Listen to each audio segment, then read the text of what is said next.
combien parmi vous ont entendu parler de la société Atari et Infogrames?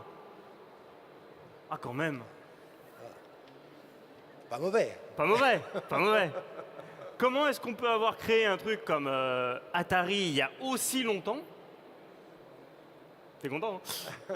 Et arriver à être encore au point techniquement aujourd'hui avec un truc comme ça, alors que moi, déjà, les nouvelles applications, je suis largué. Je crois que la clé, c'est la curiosité. Il faut rester curieux dans son métier. Moi, j'ai pas changé de métier en fait. Les plus jeunes ne le savent pas, mais il y a eu un moment où il n'y avait pas d'iPhone sur la Terre. Ça existait. Le monde où les téléphones portables n'existaient pas, où on avait une télévision avec seulement une chaîne. Ça existait. Mais il n'empêche que déjà à ce moment-là, dans les années 80, quand j'ai créé Infogrames, on parlait pas de jeux vidéo, c'était honteux de dire je travaille dans les jeux vidéo. C'est pas possible, ça n'existe pas, c'est pas un métier sérieux. Et on n'appelait pas encore ça le numérique, mais c'était du numérique. Le numérique des années 80, c'est les jeux vidéo. Le numérique des années autour de 2000, c'était l'Internet. Donc j'ai travaillé beaucoup dans l'Internet.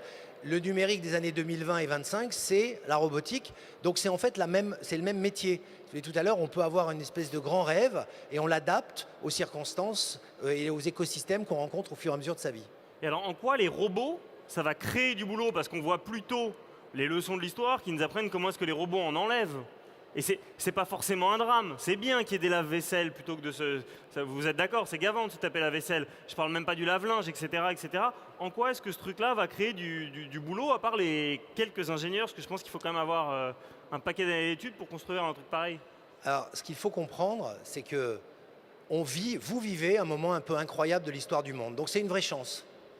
Qu'est-ce que ça veut dire? La première transformation de l'histoire du monde, c'est la préhistoire.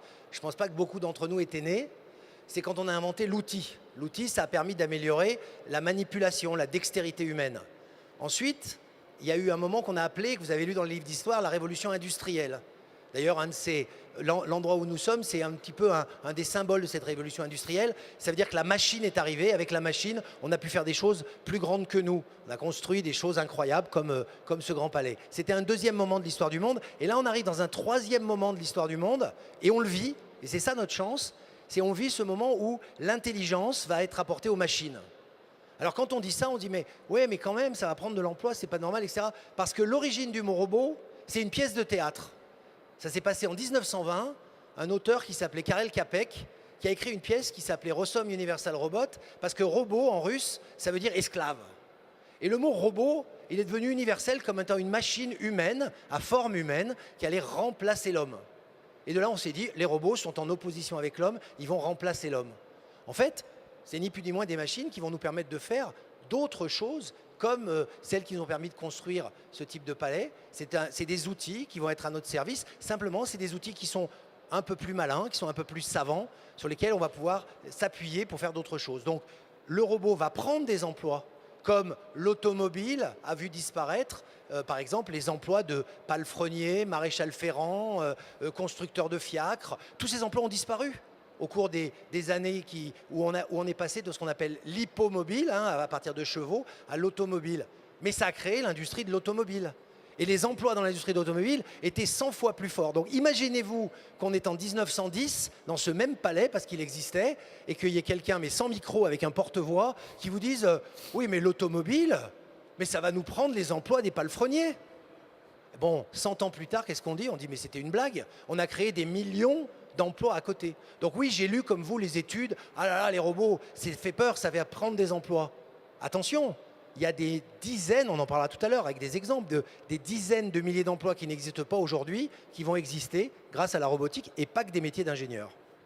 Qu'est-ce qui se passe là derrière? À quoi ça sert, à part à subjuguer la salle? Parce que c'est vrai que c'est rigolo, ça bouge tout seul et on voit que ça nous regarde.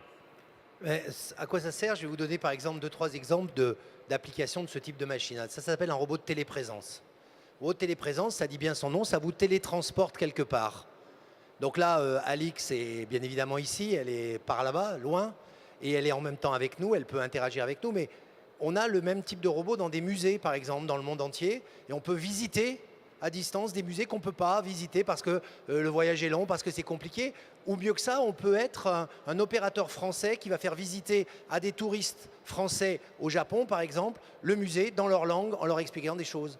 On l'utilise pour des élèves qui sont bloqués chez eux pour maladie ou pour handicap et qui suivent des cours grâce à ce type de système dans l'école. Alors je sais, c'est un petit problème pour l'absentéisme, ça le limite, mais d'un autre côté, ça permet à des élèves de continuer à avoir une vie sociale. On l'utilise aussi pour des personnes âgées qui sont chez eux, chez elles toutes seules, et qui ont besoin d'un support d'un médecin ou un support de la famille qui vient chez eux, qui peut leur parler parce qu'ils habitent loin, parce que c'est un peu compliqué. Bien sûr que ça ne remplace pas le contact physique, mais ça remplit des trous. Donc voilà, ce type d'application. Mais au-delà de ça, ce qui est important de voir, c'est que c'est une machine. Comme le disait Thierry, on s'y adapte. Un des métiers futurs possibles pour ce type de machine, c'est être opérateur de robots de téléprésence. C'est-à-dire qu'avoir une expertise, mais habiter dans certains endroits du monde, il y a par exemple en Corée, ce type de robot sert dans les salles de classe pour des gens qui habitent en Californie, pour donner des cours d'anglais à des jeunes Coréens dans les villages reculés de Corée. On est en train d'en installer un en Amazonie, où il y a un petit village au milieu de l'Amazone, mais qui a le Wi-Fi, c'est un espèce de truc bizarre, et il y a des cours donnés dans différentes langues à des petits Indiens d'Amazonie qui communiquent avec ça. Donc il y a encore, voilà, c'est un métier nouveau, opérateur de robots de téléprésence, il est dans aucune des données que vous pouvez lire nulle part. Tout comme je vous rappelle que créateur de jeux vidéo en 1980, c'était un métier inconnu. On ne trouvait personne pour faire des jeux vidéo. On trouvait des ingénieurs système, on trouvait des programmeurs, et infographistes, qui est un métier qui emploie à peu près dans le monde aujourd'hui 500 000 personnes. Eh bien, infographiste, c'est un métier qui n'existait même pas dans sa terminologie. On ne savait même pas l'écrire. Et je suis très content parce que ma société s'appelait Infogrames avant que le mot infographiste existe. Donc, je crois qu'il faut comprendre que ces outils-là, et la robotique en particulier, va ouvrir beaucoup le champ des possibles en inventant. Alors, d'autres métiers qui sont importants, c'est tous les métiers des gens qui vont avoir des idées d'applications, un petit peu comme on fait des applications iPhone pour les robots. Cette fois-ci, ça va être de se dire, bon, à quoi ça pourrait bien servir dans telle et telle circonstance. Et donc, ça va créer des postes de designer, par exemple. Ce ne sont pas forcément des postes techniques, mais des gens qui vont dire, moi, j'ai une idée, je pourrais utiliser ce type de machine dans telle direction. Ça aussi, c'est des métiers qui ne sont pas encore référencés aujourd'hui. Il y a aussi des gens qui vont être, entre guillemets, conseillers en robotique. Vous, pour telle application, on va vous conseiller plutôt telle ou telle ou telle chose. Donc, des métiers un peu de conseil qui vont exister. Or, aujourd'hui, dans la salle, il y a plus de compétences en conseil sur iPhone qu'il y en a probablement dans la génération précédente, parce que naturellement, vous formez, même sans le savoir, à ces applications interactives. Eh bien, en robotique, ça sera un peu la même chose. Et alors, puisque tu es censé être le parangon de toute la modernité et du numérique, au-delà des robots, on entend tout le temps parler du big data, de révolution des réseaux, etc. etc. Je ne vais pas te demander de faire de la futurologie, parce que les types qui, en 2000, ont fait une conférence sur les métiers de l'Internet en 2015, ce serait évidemment couvert de ridicule, parce que ça se bascule tellement vite que peu probable. Mais quelles sont les principales applications en termes de secteur où on peut attendre une révolution du big data, parce qu'il paraît que la France est bien placée pour ça, et le collaboratif aussi, il paraît qu'on est très bon. Enfin, c'est ce qu'on se répète à Ozon depuis hier. Donc le big data, c'est un gros machin, hein. En résumé, ça veut dire quoi ? On génère plus de données numériques aujourd'hui dans le monde en une semaine qu'on en a généré dans toute l'histoire de l'humanité jusqu'à l'an 2000.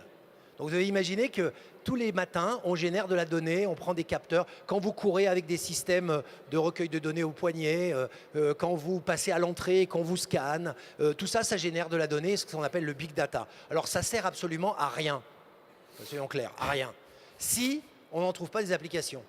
Et les métiers du big data vont être des métiers de ce qu'on appelle généralement, en mot très technique, le data mining, ce qui veut tout simplement dire aller chercher les données là où elles sont. Et on se dit, si je savais corréler plein de données, si je savais attraper des choses et les mettre en perspective, je vais en tirer des conclusions.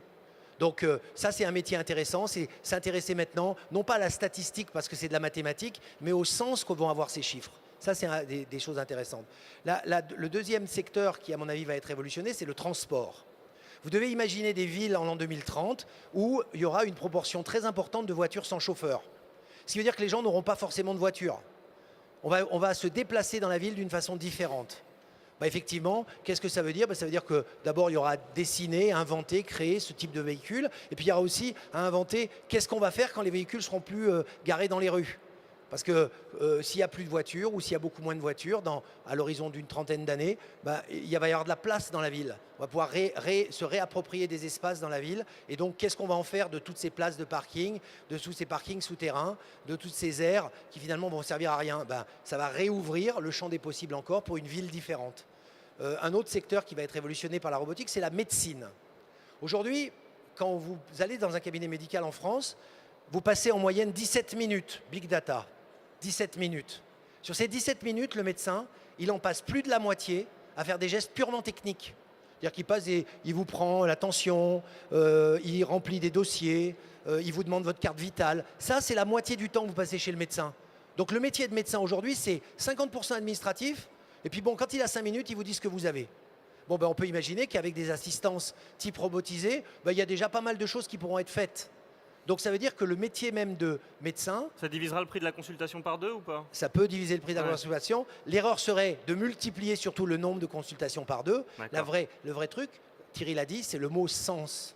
Parce que je crois qu'on arrive dans un siècle où ce qu'on a appelé la valeur de l'entreprise au singulier va devenir les valeurs du travail au pluriel. Et c'est ça qui est important, c'est ce passage du singulier au pluriel qui est la civilisation dans laquelle vont rentrer tous ces jeunes.